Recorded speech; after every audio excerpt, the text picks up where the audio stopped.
Welcome to the An English Coffee Office. Today is Friday, October 3, and like every morning, David and Alex are at the coffee machine. Hey Alex, good morning. How's your week going so far? Morning, David.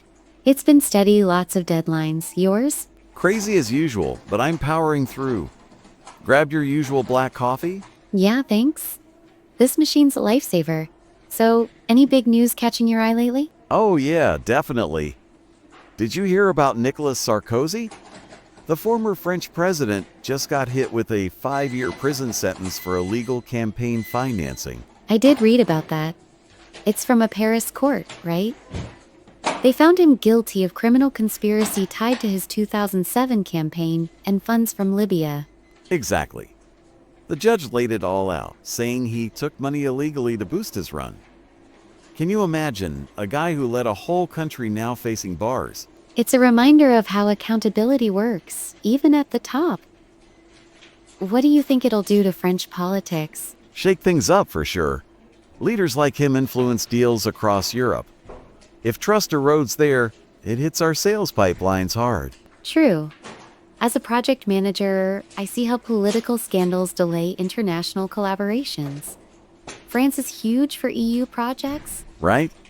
And the sentence includes a 5-year ban from public office, plus a €100,000 fine. Sarkozy even said he'd serve it with his head held high. That's bold. It shows resilience, but also how these cases drag on for years. Remember his other trials? Yeah, this one's the big one, though.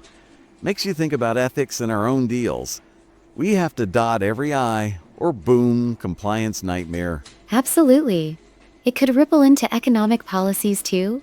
France might tighten campaign laws, affecting business lobbying. Spot on. Anyway, enough heavy politics. Switching gears, have you seen the latest on TikTok and that executive order from President Trump? Oh, the one he signed to advance the TikTok deal? Yeah, it's been buzzing in tech circles. Totally. So Trump put his signature on this order, declaring the proposed sale meets national security rules from that 2024 law.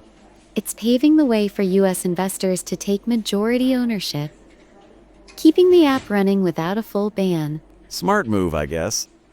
ByteDance, the Chinese parent, would divest U.S. operations to folks like Oracle or others in the consortium. From what I gathered, the White House says it addresses data security concerns while letting innovation continue. For sales, it's a win. TikTok's a massive platform for ads. If it got axed, we'd lose viral campaigns overnight. As a project manager, I worry about the integration challenges. Merging tech stacks across borders isn't simple. No kidding. The order mentions it's a qualified sale, so no more threats of shutdown. But critics call it crony capitalism. I've seen that too. Some say the multi-billion-dollar fee to the U.S. government feels like a shakedown. Yeah. Trump even joked about it being approved by Xi Jinping. Imagine negotiating that in a boardroom. It sets a precedent for future tech deals. How do we handle foreign apps and projects without over-regulating? Good question. For us, it means more opportunities in digital marketing. TikTok's algorithm could stay intact for U.S. users. Hopefully, privacy laws might evolve from this, impacting how we manage client data in global teams. Fingers crossed. On a fun note, speaking of media and entertainment, Sinclair's reviving Jimmy Kimmel Live. Really? That's cool. I used to watch it religiously. Yep, after that whole suspension drama, they're bringing it back. Kimmel's show got pulled over comments on politics and the Charlie Kirk thing.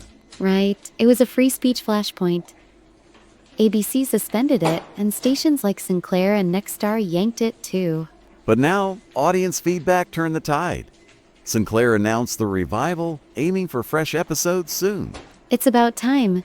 Late-night shows like that offer a break from the grind. Kimmel's wit is sharp. Totally. Remember his monologues? They'd roast everything from politics to pop culture. And now with Trump back in the mix, it'll be gold. But the suspension highlighted media pressures. Yeah, Trump called it an illegal campaign contribution. Wild. For office life, humor like Kimmel's could spice up our meetings. Subtle jokes do build rapport in projects. It lightens tense reviews. Exactly. Imagine starting a sales pitch with a Kimmel-style quip. Clients would eat it up. As long as it's not too edgy. Society needs that escapism, especially with news like Sarkozy's saga. For sure. This revival might boost ratings too. Sinclair's betting on Kimmel's fan base. It could reshape late-night TV. More networks might follow, blending entertainment with commentary. Hope so. Ties back to TikTok too. Viral clips from shows like that drive engagement. Interesting link? Culturally, it's a win for diverse voices in media. Yeah. Anyway, this coffee's gone cold. We've covered the world in 5 minutes flat. We have. It's why these chats are great. Keeps us informed without the doom scroll. Agreed. How's your first project call today? At 9 sharp, yours? Client demo at 10. Wish me luck. You'll crush it. See you later. You too. Have a productive one. Time to get to work. Don't forget to subscribe and practice your English every day. You'll see how it just keeps getting better and better. See you tomorrow. Hope you have a fantastic day.